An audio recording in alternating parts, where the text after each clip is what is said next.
Mitesh, thanks for that. Surrender value, back to it, right? The final norms are through. From the first time that we reported the draft in December, then the dilution early this year, then, of course, the last draft which was put out, and now this, the final norms. How do they look? Yash is here with the spotlight on it. Yash, morning.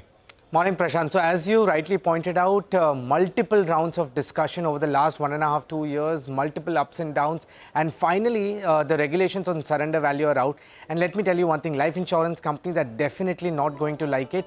Especially the impact is going to be maximum on two life insurance companies, that is HDFC Life Insurance and Max Financial Services. That is because they have the highest exposure when it comes to non-par segment, non-participating segment, which is most vulnerable to surrenders in this particular case. Now, what the regulator through its final regulations has said is that the surrender value will be kept at elevated levels. Remember, just last month, the regulator had put out a draft proposal only to the life insurance companies suggesting the mechanism in which it thinks special surrender value should be increased, after which there were representations made by life insurance companies seeking various forms of relaxations. But the regulator, let me tell you, on most of those points haven't budged except for a small relaxation which has been given, which is that the 10-year GSEC yield which is used to calculate special surrender value, that on that a special cushion of about 50 basis points has been given.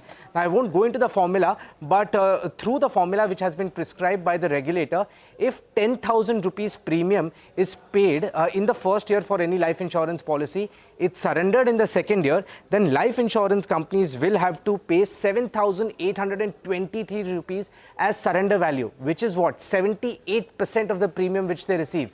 Remember, the first draft came out in December 2023, which created concerns amongst all life insurance companies because it proposed 83% surrender value, which was then reduced to 30%. But then regulators spoke about increasing the special surrender value and taking it back to 82% levels, the same concerning levels. And now, with that small relaxation also, it still stands at 78%. So, big negative for life insurance companies.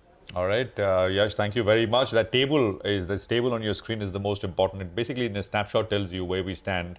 There was hope in March. Stocks had rallied, remember, when the draft tweaks to draft had come out. But now we are basically back to the May level. So about 78%. Great news for consumers, you and me. But as insurance companies and stockholders, I mean, not so great news. So that's the insurance bit in terms of news flow. This entire surrender value saga coming to a bit of an end now. Let's just